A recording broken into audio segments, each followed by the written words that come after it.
The first official reception of an African leader at the White House has been top on the headlines of many international news outlets worldwide. Nigerian newspapers have, on their own part, taken turns between analyzing the visit and speculating on the gains. Obviously, the gains are numerous. If not, Mr. President himself will not have tweeted about the successful meeting he had with U.S. President Donald Trump. Tonight on Nigeria Today, our focus is on President Muhammadu Buhari's visit to the White House. How excited should we be in expectations of the gains of this historic meeting? How will the issues agreed upon by the two leaders help solve issues on ground in Nigeria, particularly in the area of fighting terrorism? My name is Joy Osiago. Welcome to Nigeria Today.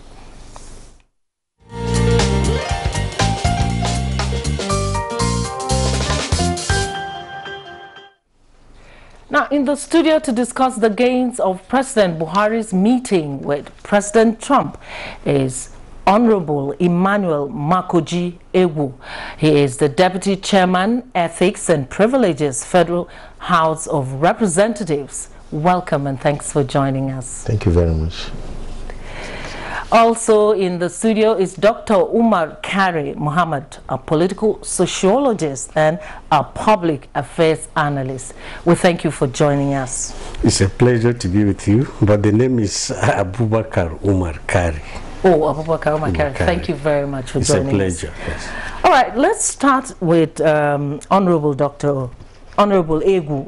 We're looking at the visit of the President to the United States of America and to the White House. Now, this is something that people have been talking about, considering the fact that this is the first time an African leader has been invited by President Donald Trump to the White House. How is that for you? Well, as a Nigerian, I'm pleased that my president was invited by United States President Donald Trump, and I should be happy because United States, being the country that promotes democracy, that ensure that the human rights of citizens are protected, to invite my president for dialogue and for parley, I know that very serious issues will be discussed.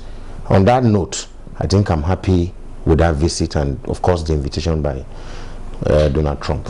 All right, let's go quickly to Dr. Kari. What is the implication of this visit for you? I mean, this is the first time an African leader has been invited to the White House by President Donald Trump. Well, there are several implications. First, I think it's an honor to Nigeria as a country. It is also a reaffirmation of the special place Nigeria occupies in Africa, something that over the years has been eroded. So this visit reaffirms the preeminence of the country within the international community. And even more importantly, the visit is quite significant because it afforded the two leaders to discuss several issues of mutual concern. And at the end of the day, I strongly believe that there are a lot of takeaways from the visit. In other words, you agree with the president when he says it was a productive meeting?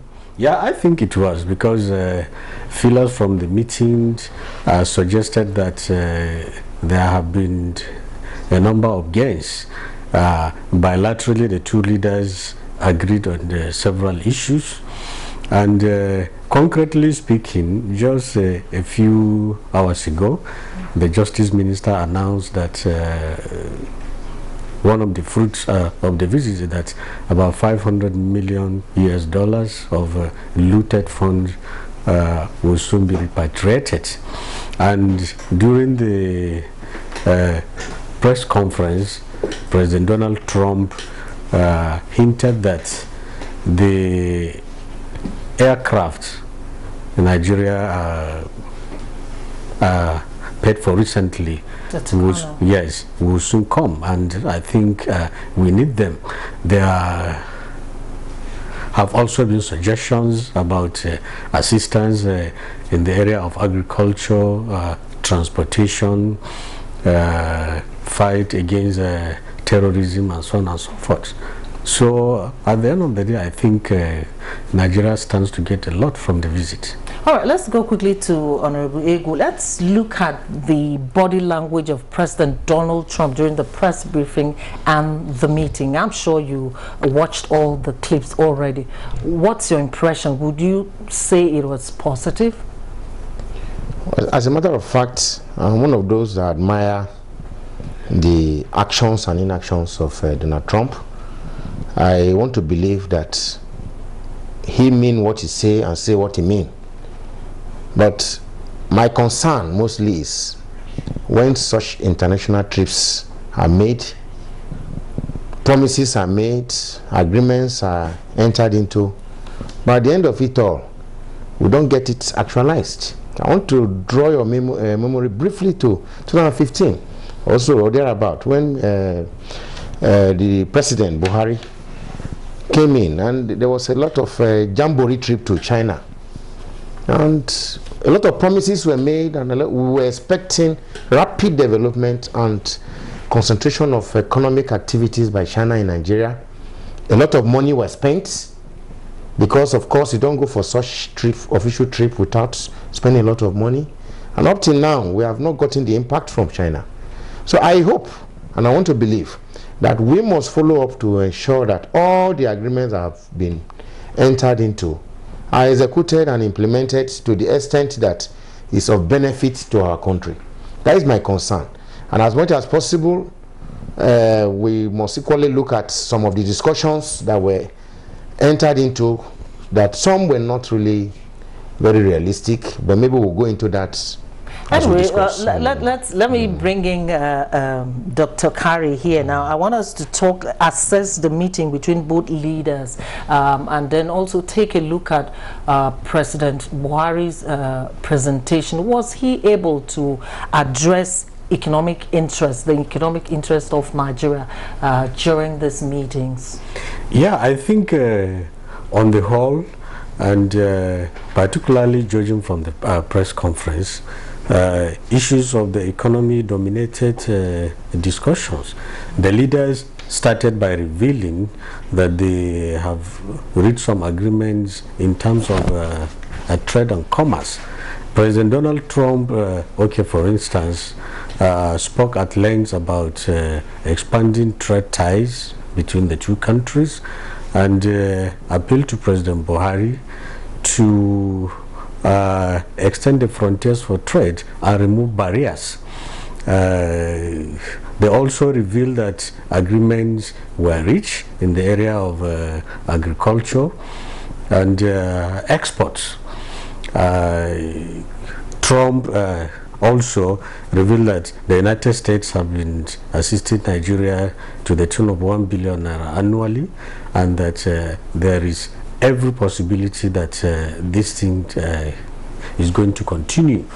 And on the sidelines, there have been discussions about American companies coming to participate in the ambitious rail projects, which is one of the signature projects of President Muhammadu Buhari, the Lagos-Kano and Lagos-Calabar rail projects. There have also been talks about America trying to assist Nigeria to resuscitate the national carrier, the Nigerian Airways. So if you look at all these things, it is tempting to conclude that if actions are matched with words, then the visit, I think, was worth the while. Now, talking about matching actions with words, I guess that's what Honorable Ig was talking about. They need to walk the talk. In your opinion, I mean, these are vital and credible areas that are important to this administration. What can we do to ensure that we walk the talk? Well, unfortunately, very little, because this is a relationship where someone is the senior partner, and a lot is being expected from the US. And I totally agree with the honorable member that similar missions have not really yielded the desired fruit. But I am consoled by the sheer kudos Donald Trump poured on President Muhammadu Buhari. He continuously praises on him, suggesting that this is someone he believes in and he can do business with. So perhaps that is what we are going to hang on, to believe that if you praise someone so much, particularly judging from someone like Donald Trump, who hardly hides his own sentiment and views. So maybe this time it is for real.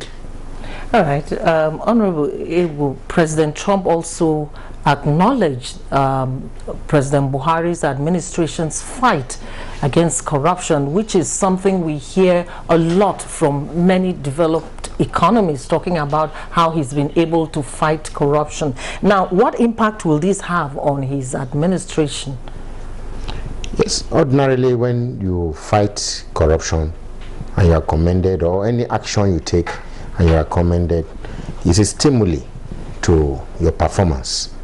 But the question is, the commendation, is it realistic to us as Nigerians by what to visualize? We're very sincere with ourselves. The fight against corruption in Nigeria, I say it without fear of favor, that it's partisan, it's sectional. There are many corrupt persons that celebrate within the villa, celebrate within the country. But Honorable Ego, this is an ongoing process, and I don't want to believe that it has stopped. It is still going on, and I'm very sure that we will keep this going as we move along. And I want to quickly get your views on this same issue, Dr. Carey, about the issue of corruption. You know, for President Trump to acknowledge that President Muhammadu Buhari is doing something in that area. I mean, shouldn't this tell positively on the administration and the need to keep fighting this battle? Well, my immediate response to this is of cautious optimism. President Donald Trump described correctly that Nigeria suffers from massive corruption. This is a reality that we must all acknowledge, and I think it is good enough that perhaps more than ever before there have been robust attempts at least to fight corrupt persons. To me, there is a gulf difference between fighting corruption and fighting corrupt persons. So what is going on under the present administration is fighting corrupt persons, and the corruption is so massive that I don't think it is humanly possible to tackle about everybody. But the administration has really tried. There are people who we never before thought they could be arrested and arraigned, and a lot has been going on. I believe in the principle of low-hanging fruits. That is, you can only pluck, the one your hand can reach out. So I think that is what is going on. The level and scope of corruption is so much that you cannot prosecute just about everybody. All right. Thank you, gentlemen. We'll take a short break now. You're watching Nigeria Today live on NTA News 24, and we have been discussing the gains of the Buhari-Trump meeting. We'll now take a short break to hear from members of the Nigerian delegation to the U.S. in this report from our correspondent, Adam Sambo.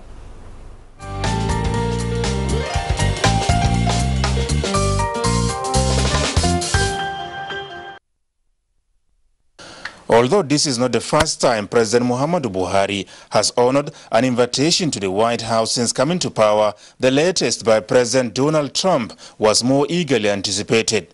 And as the high-level engagements between the two countries have come and gone, some members of the Nigerian delegation say everything desirous have been achieved and the future of the country can only get better. If you look at the totality of why we're here, I think we've even achieved more than what we bargained for. We showed what I would call approval for almost all that the administration of President Muhammadu Buhari is doing. The issue of security, you heard the president of the US saying that issues that we were even thinking will come in 2020.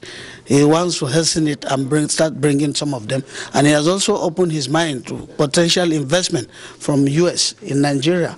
And with that kind of agreement, and will also his pass mark on the president's performance, especially in respect to handling of issues of insecurity and, of course, anti-corruption, it means that Mr. President will go back encouraged to do more.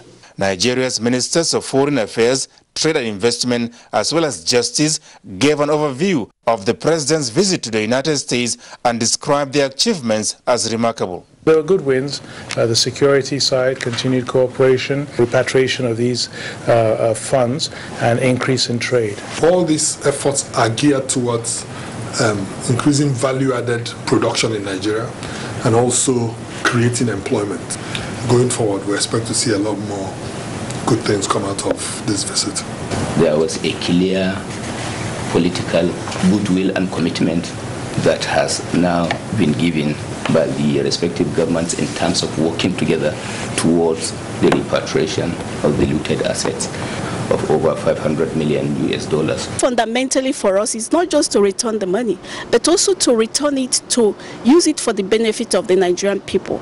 And Mr. President is happy. The business entrepreneurs from the US are also equally very happy, and they're more than willing to partake in our roadmap for this national carrier that government is intending to put together, which will be private sector led and driven. The ministers say follow-up engagements are planned ahead between the US and Nigerian government officials to fast-track the implementation of the major decisions.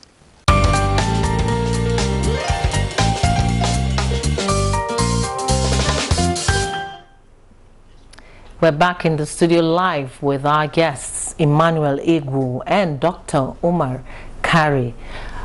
Issue is still on the gains of Mr. President's meeting with Donald Trump. So what are your impressions about the sound bites from members of the delegation? Let's start with you, Dr. Kari. Well, unfortunately, the members of the delegations from the president own party, so naturally they will not see the flip side of the visits. But to be very frank, I share their own sentiment to an extent that a lot has been gained from the visit and a lot stands to be gained, particularly if there is follow-up. All right, Honorable Ugo, what's your take? Yes, like I said, I'm glad with the visit, but what is important now is that the outcome of the visit should be very realistic. Importantly, the fund of about $500 million US that will be generated, will be given to Nigeria, should be invested in an interest-earning project. There's a project that the National Assembly have taken it upon itself. That is Ajakuta Iron and Steel. This money should be invested in Ajakuta Iron and Steel. And I want to tell you, upon commencement immediately, 10,000 jobs are available for the teaming unemployed youths. Okay. So it is very, very important we don't get this money and waste it on bailouts where the governors will misuse the money, and at the end of the day we cannot get employment for our teeming youths who are roaming about the streets without employment. So let us get this investment, get this fund properly invested, and I think it will be better for Nigeria. Okay, Dr. Kari, I want us to talk about the issue of terrorism, fighting terrorism. President Donald Trump did acknowledge that Nigeria is doing its best in terms of fighting terrorism, and there's a need for countries like the United States to support in the fight. And we all know what he said concerning promises towards assisting Nigeria. Going forward in terms of solving our security challenges, how positive would this impact on that? Yeah, I think there are specific areas that the U.S. Need to come. To an extent, it has been doing one or two things, particularly about intelligence gathering and sharing, about training of our special forces, about assisting us with drones, but I think a lot need to be done. We need military hardware, and not necessarily the ones we will buy. We cannot afford many of them, and the U.S. have them in excess. And mark you, the U.S. has already arrogated to itself, everybody knows, the status of an international policeman. It is chasing terrorist groups all over the world. And in our immediate neighbors, ISIS lurks around. It has already been established that it has some kind of ties with Boko Haram. And therefore, Nigeria is not only fighting terrorism for itself, it is also fighting on behalf of the international community, including America. Therefore, every assistance, including troops, if it is possible. But we need military hardware, we need sophisticated gadgets, we need training, intelligence, gathering and sharing. So the U.S. will have to come clean, as they say, not only in terms of rhetorics, but to really do much in this regard. In terms of bilateral relations between Nigeria and U.S., what will be the impact of this visit for us, Honorable Egu? Yes, as a Nigerian, I believe that the United States, of course, have sold their interest, their equipment to us. Of course, they will make gains, but we on our own part too will have a product, that is oil, that we depend on for our survival. Of course, I expected that the president would have maximized this opportunity to ensure that the United States, of course, patronize us more, because the level of patronage by the United States on our oil products have dwindled. So I think that was one of the things that the president would have done to ensure that the United States, of course, patronize us. Why? Of course, we need them than maybe they need us, but as much as possible, while we are buying the equipment, of course, they should equally patronize our own product, our major products. But perhaps those are some of the salient issues that were raised behind closed doors, but probably we're hearing about the issue of security. Perhaps we're hearing more about the issue of fighting terrorism, because that is really at the front burner right now. Yes, it's a very good one that the United States have promised to give us support in the area of training, supply of equipment and whatever. And I hope that this equipment will be optimally utilized, because there are some actions and inactions on some of the terrorist acts in Nigeria today, and the killings are going on that ordinarily is not by even having an equipment before you can curtail it. For instance, the herdsmen killing. You don't need an equipment before you take some prompt action to get some of these things stopped. Deliberately, in Benue about a week or 2 weeks ago, the armed army went to burn a village. If you read the meaning along the line, then something is wrong.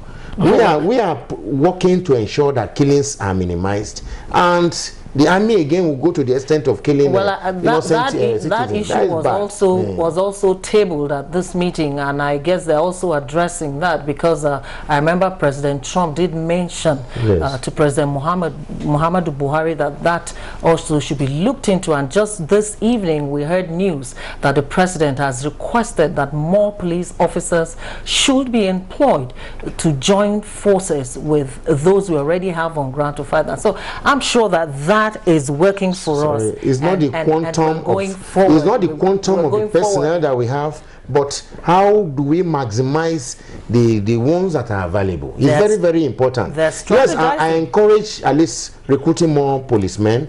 At least it will create employment opportunity for our teaming users roaming around the streets. And but as much as possible, the willingness of the government The willingness of the government is very, very important. I know. To ensure that the right thing is done. Honorable, that is being worked out as we speak right now. Let me go quickly to Dr. Kabir. Looking at this visit, what will be one specific issue that you can't pick on that is a major takeaway from this Nigeria-US meeting?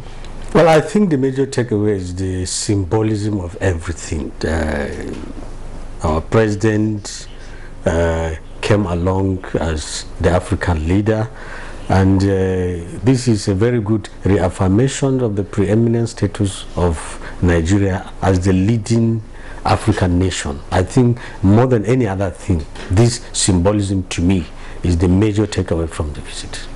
All right, gentlemen, time is against us now, so I would like to thank you, Dr. Abubakar Kari, Senior Lecturer from the University of Abuja. Thank you very much for sharing from your wealth of knowledge with us. It's a pleasure to be. I'll also want to thank Honorable Emmanuel Makoju Egu, who is the Deputy Chairman, Ethics and Privileges, Federal House of Representatives. Thank you very much for joining us in the studio.